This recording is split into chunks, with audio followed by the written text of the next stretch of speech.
નમસ્કાર, ગુજરાત સિક્યોર ન્યૂઝમાં આપનું સ્વાગત છે। હવે જોઈએ આજના સમાચાર। આજરોજ વટામણ 33ના કોંગ્રેસ પાર્ટીના તાલુકા તથા જિલ્લા ઉમેદવારોએ સરગવાવાડાની મુલાકાત લીધી।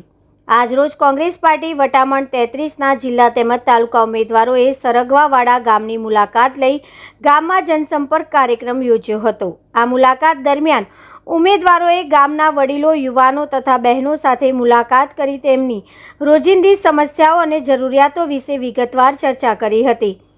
ઉમેદવારોએ ખાસ કરીને રસ્તા, પાણી, શિક્ષણ અને આરોગ્ય જેવી મૂળભૂત સુવિધાઓ અંગે લોકોના અભિપ્રાયો સાંભળ્યા અને જણાવ્યું કે આવનારા સમયમાં તમામ પ્રશ્નોનું યોગ્ય નિરાકરણ લાવવા માટે તેઓ પ્રતિબદ્ધ છે।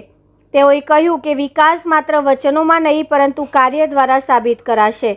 ગામના આગેવાનો અને સ્થાનિક કોંગ્રેસ કાર્યકર્તાઓ દ્વારા ઉમેદવારોને ફૂલહાર સાથે ઉષ્માભેર સ્વાગત કરવામાં આવ્યું હતું। કાર્યક્રમ દરમિયાન યુવાનોમાં વિશેષ ઉત્સાહ જોવા મળ્યો હતો અને અનેક લોકોએ ખુલ્લા દિલથી પોતાનું સમર્થન વ્યક્ત કર્યું હતું। આ મુલાકાતે ગામમાં રાજકીય ચેતના સાથે એક નવી આશા જગાવી છે કે આવનારા સમયમાં વિસ્તારના સર્વાંગી વિકાસ માટે મજબૂત નેતૃત્વ મળી શકે। Reporter Ramesh Solanki, Gujarat secure news, સરગવાવાડા।